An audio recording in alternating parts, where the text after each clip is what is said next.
So, Tears to Hope Society, Lorna Brown, Executive Director, Denise Halfyard, Assistant Director. You can share your 5-minute testimony. We can start from Lorna Brown or Denise.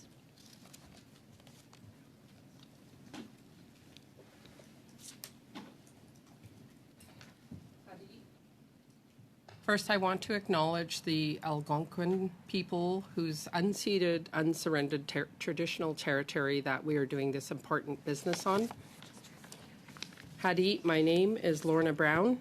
I am Wet'suwet'en, also the founder of and executive director of the Tears to Hope Society in Terrace, BC. We are first and foremost here as family members. My niece, Tamara Chipman, went missing in September of 2005 along the Highway of Tears, also known as from Prince Rupert to Prince George. The name of the Highway of Tears first started out when my cousin Florence Nizell started the very first Highway of Tears walk after my niece went missing. She had working with her niece, Karen Plasway. They wanted to come up with a name for her walk, and when they sat down and talked about so many women that were missing from our community of Witset, they started drawing tears, and from those tears, there were just so many, and they couldn't fit them all on the napkin. So they had suggested that, it's like a highway of tears. So that's just a little bit of background on where the name came from. There was a walk from Smithers to Prince George in 2006, and it was led into the 2006 symposium in Prince George, and that was led by Matilda Wilson. She's the mother of Ramona Wilson, who was found murdered near the Smithers airport. She was 16 at the time, and this year marks 30 years since this family has had no answers. That will be coming up in June. My sister Gladys Raddick and Bernie Williams also continued the hard work that these family members started, and they organized 7 walks across Canada, starting in BC, to call for a national public inquiry into the missing and murdered Indigenous women and girls across the country. Our families testified at the inquiry, and Tamara is still missing to this day, and we still have no answers, as do so many other family members. The number one thing we hear from family members is that they feel like their cases aren't being investigated or taken seriously. I'd like to add that missing men matter too. My cousin Phyllis Fleury has also been searching tirelessly for her 16-year-old son at the time, who went missing from Prince George. And, this is an issue that affects our men as well. Hadi, my name is Denise Halfyard. I'm Lorna's oldest child, and I just want to say what a blessing it is to be able to do this important work alongside my mother. I'm the Assistant Director for the Tears to Hope Society, and we fully support the Red Dress Alert. The Tears to Hope Society has a support system with family members along the Highway of Tears. There's a lot of support for this alert, especially if it were to be implemented like the Amber Alert.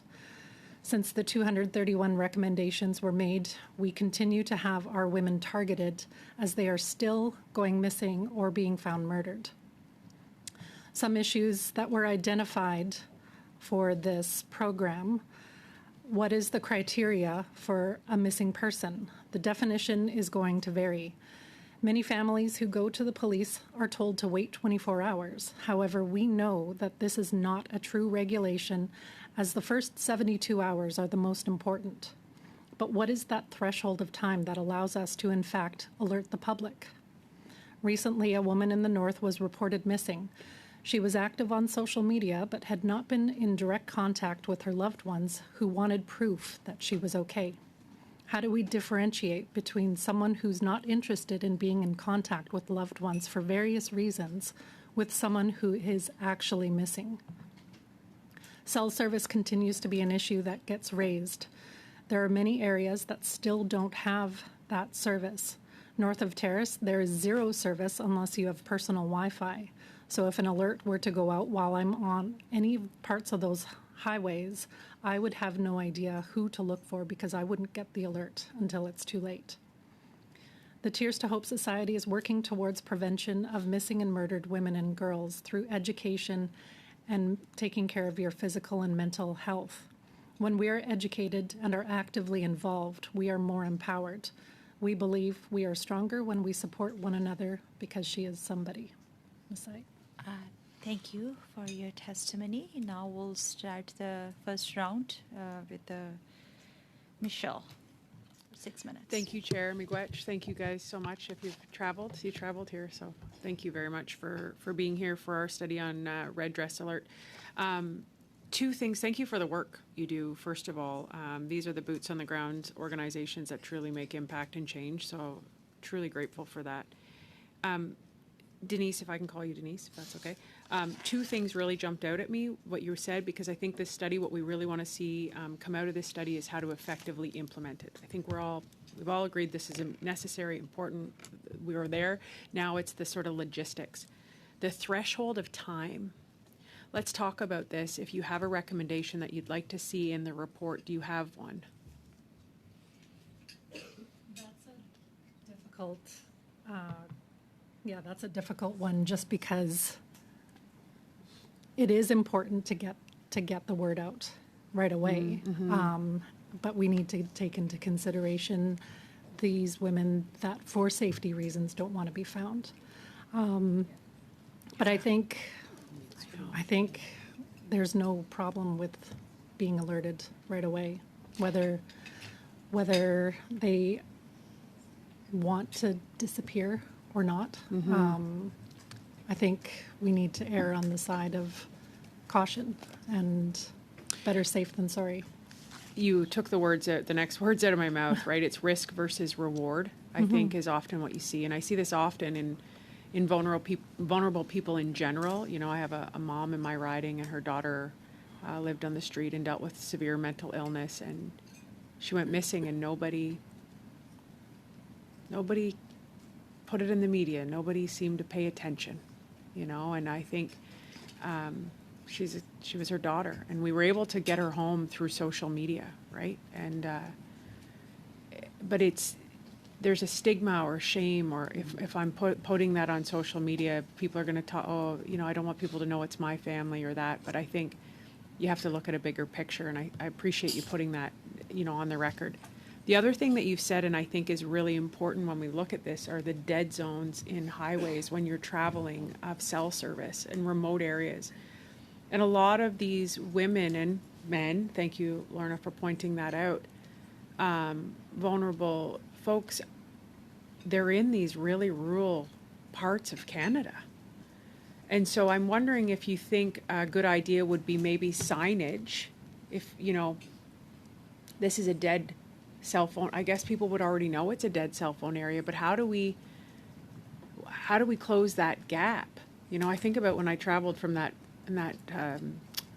from Banff to Jasper, that highway, and it's like one of the most dangerous highways. It was a snowy thing. There's not 1 ounce of cell service. What do you think we can do when we're trying to close that gap of notifying people? Are there any suggestions, or has there been any talk about that? Do you want? I could address that. So we have a lot of industry in the north. Just about 70 kilometers from us is the largest LNG project in Canada. And there were a lot of announcements about all this new investment into cell phone services, and it's improved somewhat, but my daughter lives just 5 kilometers out of Terrace on the Kitsum-Kalem First Nation, and she doesn't get cell service there, and it's very scratchy. And so there definitely needs to be more of an investment into even to the communities, because we hear about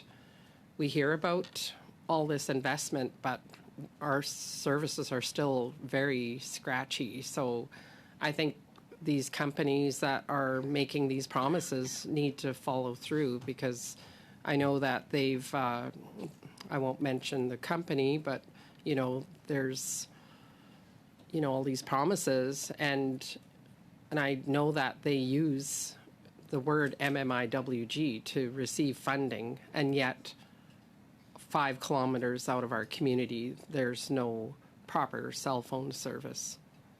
So I think you've hit an interesting point that needs to be put into this report. I mean, we've been promised working cell phone service since I worked in telecommunications, which was a long, long time ago. I know I look really young, but I'm not. I'm just kidding. No, just bringing some levity to this very serious topic. In all honesty, though, I think that is something that has to be put into this study, that the working cellular network is critical. Like this, it is critical to this. Just to add on to, I think one of the things when we look at how this is implemented, I just don't want it to get lost in the logistics, right? I've seen this so many times. Everybody agrees on a great idea, and then everybody kind of walks away from the table. It's like a group project. Yeah, no, that's great. And then you don't have that one person that is the implementer that gets it going, that makes it operate. You said Amber Alert. Do you think that the Amber Alert is the sort of the project to follow? Do you think that it's already been created, there's no need to reinvent the wheel, basically recreate sort of the same principles as Amber Alert? Thank you. The time is over. You always can send us a written answer. Yeah, please. Now we have to move over to Mark. Mark, you got 6 minutes. Along those lines, but before, I just want to make sure your testimony, because I think it's really important in the committee when we talk about cell coverage, because, let's name TELUS, Rogers, Bell, they have failed, Canadians. Let's be clear, they say that they cover, with the wireless industry, 98 to 90%, 99% of the Canadian population, which is a lie. So your testimony here in BC, like I have in Northern Ontario, there is not proper cell coverage. So this would be a strong recommendation for the committee to get these companies that are giving millions to shareholders to make sure they have proper cell coverage. So thank you for doing that. The other component here, like we talked about, you mentioned about the Amber Alert. We'll talk about the Silver Alert that we've had. How do we make this grassroots? Because we have, like in Northern Ontario, like BC, there's the Anishinaabe Police Force on reserve. You have in Ontario the Ontario Provincial Police, and then you have the municipal police. So how do we have a system, and recommendations do you have for us to have it grassroots led by Indigenous women especially, to ensure that these 3 levels of police do the proper alert, register alert, to make sure that the system works either locally, provincially, and then nationally? Any recommendations for us? I think it needs to start out regionally. We know our women, we know our locations, like we know our areas, so we would have definitely a better idea of kind of the scope of where we're searching, more than somebody, say in Vancouver, they wouldn't know really where to look if they were there. As far as police involvement, I don't know if you want to speak to that. Yeah, there definitely needs to be police involvement. However, again, I think it's been said before that it needs to be in collaboration with family members. And whether that's just consulting, having a committee to consult with on a regular basis so that they're being informed. And there definitely needs to be that communication because again and again, we've heard that there's just a lack of communication in regards to families. So something like this that needs to be community-led, there definitely needs to be that. And like Denise said, starting out in the region, and then it could be spanned out from there. Thank you. And we heard from a colleague here earlier to other witnesses about mental health. Obviously, I think clearly on the committee here to ensure that the red dress alert is in place, Indigenous led by women, is going to be clearly recommendations that we're going to hear clearly from the committee. But I wanted also to ask you, when we talk about intergenerational, we look at residential survivors, child welfare, and not just women. There's men and men in general in the community. What are your recommendations related to mental health? What should we do as a federal government to support the red dress alert system linked to mental health services and programs? I think it comes down to education again. A lot of people don't understand still what intergenerational trauma is, even people who are actually going through it. So educating them and showing them this behavior is a result of your intergenerational trauma, and guiding them, giving them resources of how they can get that help that they need. But yeah, education for sure. What is the link, municipalities? We talked about urban Indigenous. We have reserves. What role do you think that the municipalities, when we look at friendship centers, when we look at urban Indigenous, so you really got the rural aspect and they got the urban. Is there any specific recommendations you have along those lines? Well, I feel like in Terrace, we have a local friendship center because we're considered an urban center. Terrace is a hub to the northwest, and we have approximately 27 surrounding communities, First Nations communities, that all come to Terrace for their goods and services. And we're definitely lacking in that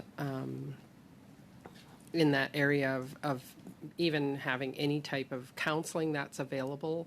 Like we don't have I know there's groups that have been advocating for a healing center or detox, and and for the amount of First Nations that we have in our area, it's quite shocking that there's nothing available. So the first place that you can get any type of help with is in Prince George, which is a 6 to 7 hour drive. And then there's certain criteria that has to be met before they can access any of those services. So I think the services need to be streamlined so that people can get help right away, because they might be ready to get help today, but next week it might be too late. And we know that personally because I lost my sister last February, a year ago February, and she was wanting to get help, and she was, because of the red tape, and you had to travel and you had to jump through all of these hoops before she could get help. And then when it came down to it, it was too late.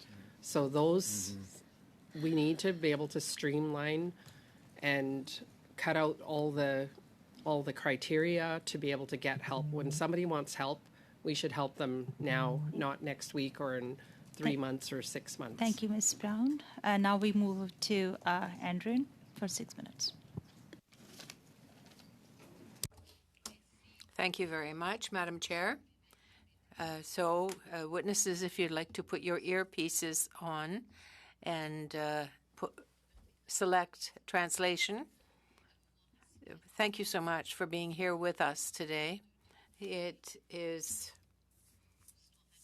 very important that you are speaking to your personal history, your family history of persons who have been missing and murdered. But also, it's not just missing girls and women.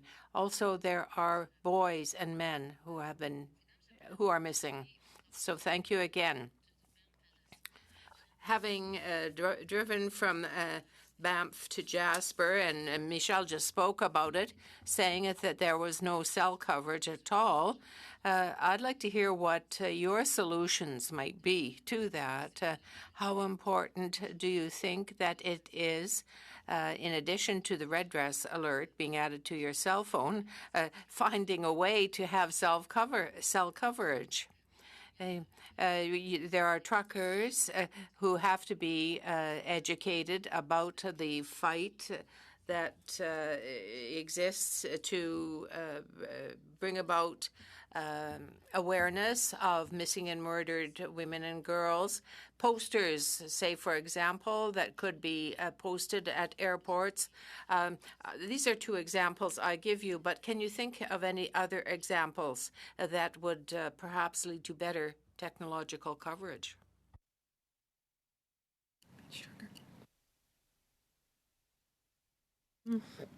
I think you make a really good point about the truckers being educated and being an assistant to this. So my cousin Tamara, who has been missing, her dad, Tom, is a trucker.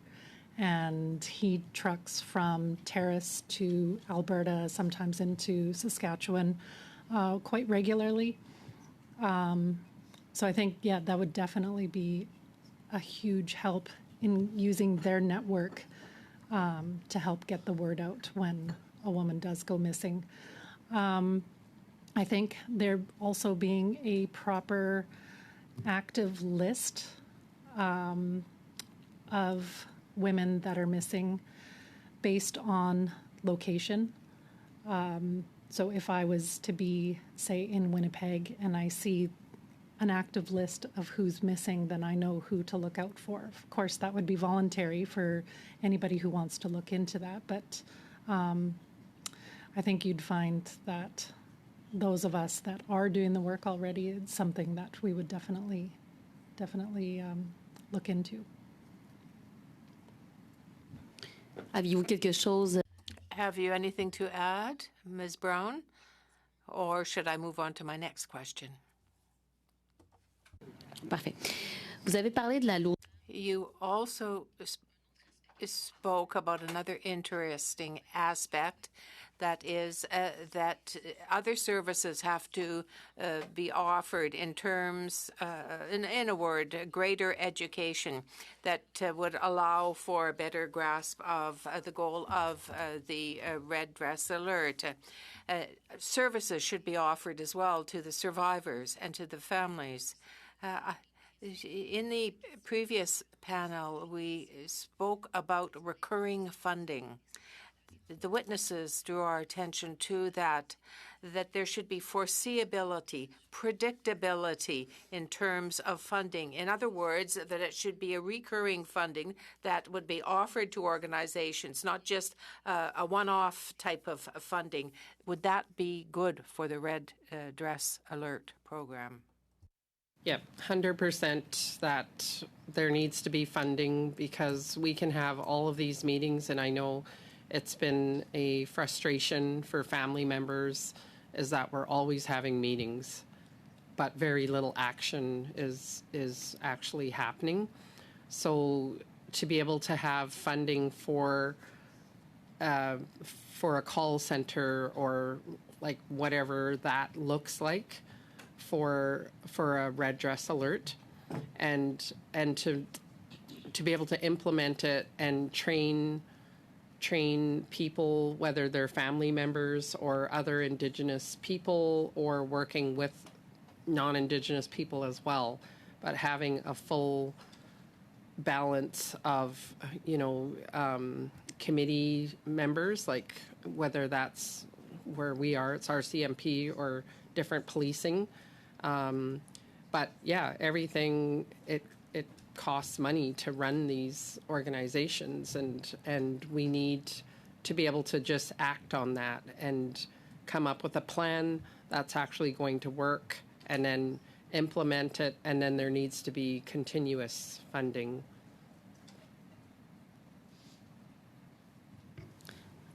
Donc, Do you have anything to add to what has just been said?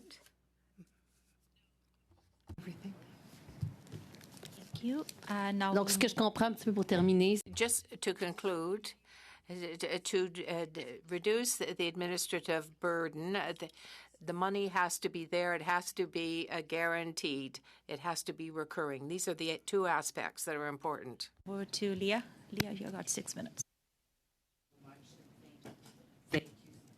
Thank you so much, and thank you for traveling so far to be with us in committee today. And also, thank you for sharing stories about your family. I know those those stories are difficult and painful to share. If Lorna Brown, you mentioned that, like the territory you're from, there is resource extraction. Would you say that there is a lot of sex trafficking that's happening out of those resource extraction sites, or sexual exploitation? Yep, absolutely. We have heard so many stories of sometimes really young girls, as young as like 15, being held up in hotel rooms for like 2 and 3 days at a time.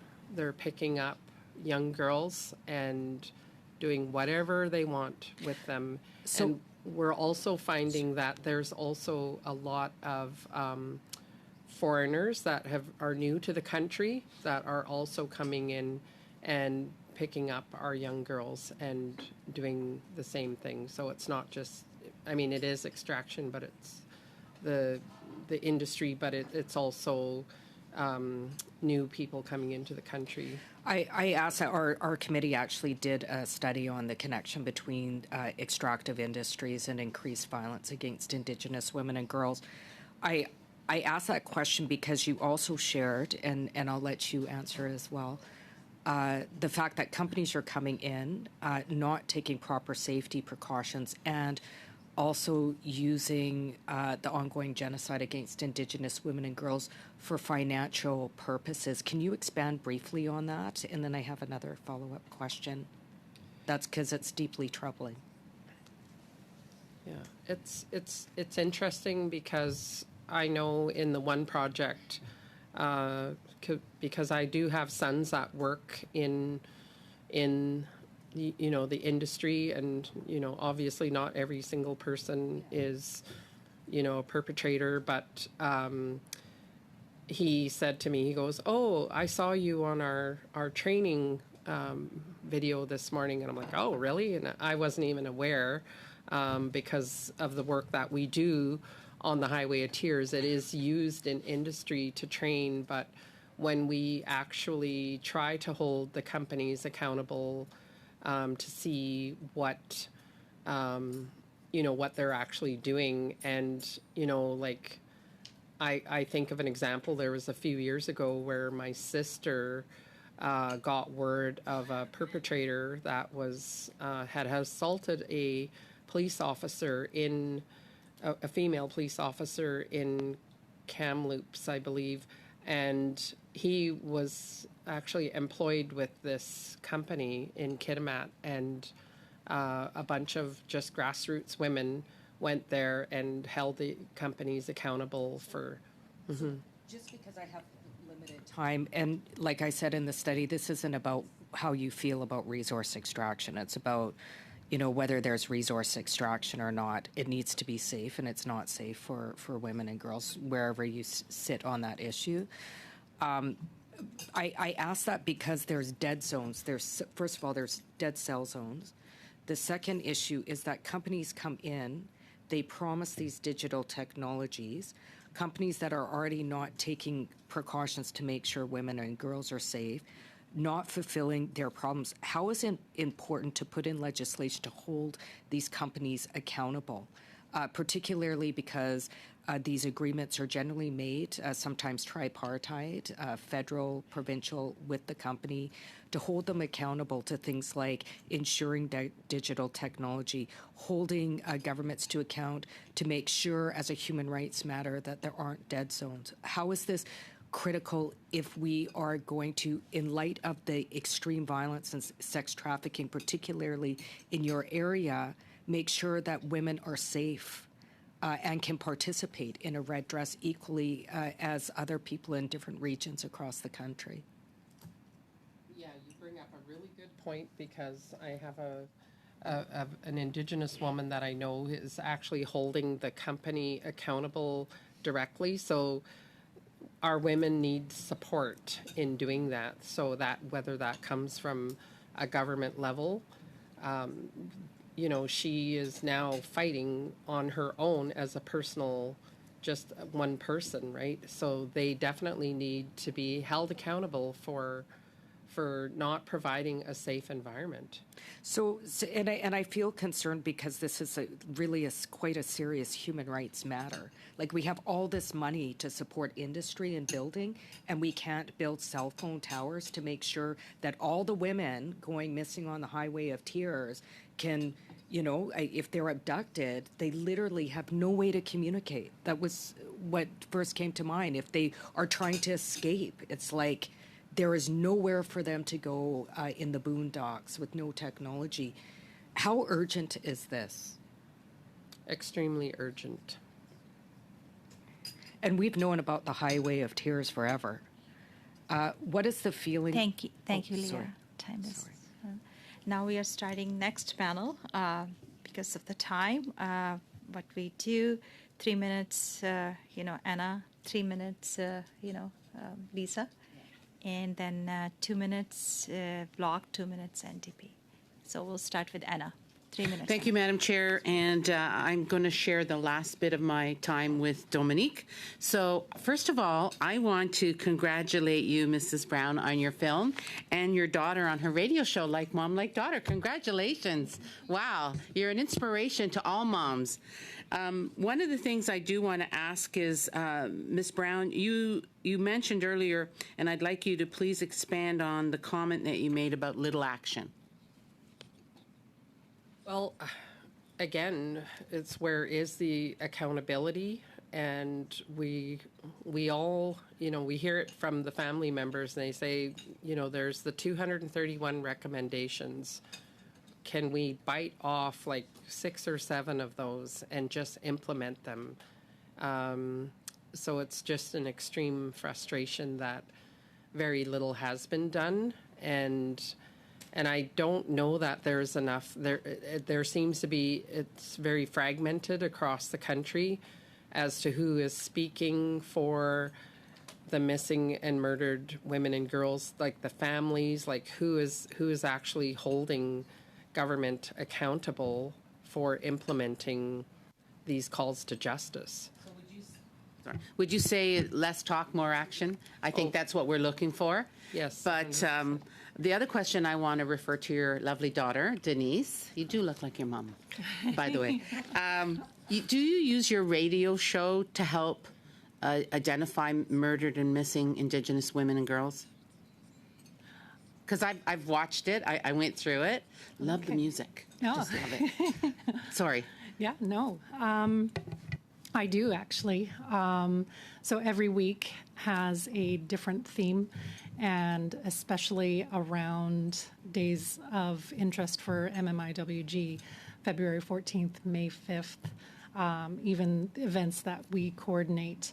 I do bring attention to missing and murdered Indigenous women and girls through song. There's a lot of artists out there that are also using their voices to amplify this message, and not just in Canada, but into the States as well. There's a lot of artists. So Thank you for, I don't want to cut you off, I'm sorry, but I promised Dominique because she had something very important to ask. Thank you so much, ladies. Merci, Anna. Merci. Thank you, Anna. Thank you, Chair. I do have a question. Denise, can you hear me? You answered my colleague earlier with respect to an Amber Alert. What should be the territory? You answered, let's begin by the regional level. We'll start with the regional level and extend it beyond that afterwards. Can you tell us what you think this regional area should be, so we understand it? Should be at the provincial level, at the reserve level, or should be an administrative entity? Just quick answer, please. okay, I think it should be by population. The Vancouver area they definitely look out for each other. I think especially if we're to do something like that regionally in the Terrace area, it would cover the Highway of Tears. Thank you. Now we move over to Lisa. You got 3 minutes. Thank you. And I'll just pick up on the same vein, because we really at this committee were trying to nail down how this we all agree there should be a red dress alert. It should be Indigenous led. So what does that look like? And I've heard several witnesses, including you, talk about the Amber Alert and how it maybe should be similar. So we had the Pelmorex is the company that operates the red dress alert system in Canada. They also do the silver alert system. They also operate the Weather Network, so I always just call them the Weather Network. And they told us, so they operate those for free as part of their broadcasting licenses. But what happens for those alerts is the threshold to decide whether or not to call it, that goes to police. And I think what we've heard at this committee is that it should be a consortium of Indigenous leaders, Indigenous women who make that decision. I think that's the key decision, right? In all those instances, what's the threshold? How do we decide if this is someone that even wants to be found, or if it's someone we need to look for right now? And I like your idea of it being regional to start with. So could you see a system where we had regional bodies of Indigenous, particularly women, who oversee the initial contact, and then, like, can you see where I'm kind of getting? And then where do police fit in? Where do they fit in at all? Is there a role for police? But just maybe if you could hash out where we're getting to at this committee with this red dress alert system. Bring up the Weather Network, because that's exactly kind of the model I was thinking of, where you can choose different destinations to follow, as well as the default is wherever you are at that moment. So I think that's a great option there. As far as police goes, I think whoever let's say committee, for lack of a better word, would be leading this in their region, they should just be called upon and utilized as they see fit. So it would be the committee making the original decision, and then they would reach out to police for tactical support kind of thing. Yeah, assistance, because every region is different. Everybody has different relationships with police. Some are very close, some aren't. So I think, it comes down to being regional and whatever your relationship is. Lorna, do you have anything to add? Any other ideas of how this would roll out? And we've talked about how there are many different types of police services in Canada, depending on where you live in the country. Do you have anything more to add on whether we need more Indigenous policing resources to support this work? Again, I mentioned how we have the highest population, I think, in BC of First Nations people, and I don't know that we even have any Indigenous police. Like not in northern BC. So for the amount of population, we definitely need more Indigenous police, and also just having that connection with. I've recently met with some new police officers in Terrace, and I think that they're trying to change that. They recognize that they have failed in the area of trust, and so, but they're very, very new. So we'll see how that plays out. But yeah, definitely needs more Indigenous policing for sure. Thank you, Ms. Clearly, Brown. the work you're doing is Thank you. getting out and doing some good. So thank you. Thank you, Lisa. Now we'll move over to Andrew. 2 minutes, Andrew. Adrienne. Thank you very much, Madam Chair. Ladies, watching you this morning, I'll just add to what my colleague already said. Lorna, Denise,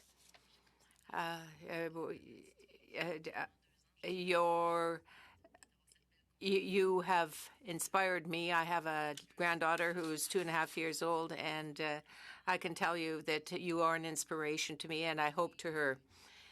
You have, my colleague Leah spoke about the exploitation of resources when they extract resources, and we've heard a great deal in other venues about the exploitation of women. Do you have further information to give us about the extraction industry and women? I can answer to that. Other than, we look at the northeast of BC. It's not officially the Highway of Tears, but the Dawson Creek area where so many girls and some men are going missing. I have a friend a friend who has 2 family members missing, and they went missing less than a year apart. It's been an issue with extraction, and it continues to happen, and so these companies need to be held accountable more accountable for so many that are still going missing and are being affected in violent ways. Thank you, Ms. Brown. And now we just turn over to Leah for 2 minutes. Thank you so much, Chair. And Madame Brown, you spoke about complicated relationships with police, and I know the UN has noted a number of human rights violations that have been perpetrated by the RCMP within your territory. So I want to honor that. My question is for you, Denise Hatfield. You spoke about criteria. What is the criteria for issuing an alert? I say that because you shared about a young woman, a young girl who was held captive for 4 days. My question in that case, was there an alert sent? Did anybody look for her in that case? And if you can expand on the need to put in place very clear criteria, especially with minors that are going missing. So with that situation, I'm not aware that anybody, because nothing has been really in place. Like, we're such a grassroots organization that I only heard this in community, and the community member was a business owner that witnessed this, and so yeah, there is nothing in place. So we're starting from the ground up to be able to implement something that's going to keep this young girl safe. So would you say a lot of young people and women go missing without kind of a trace or concern currently in your area? I'm not talking about the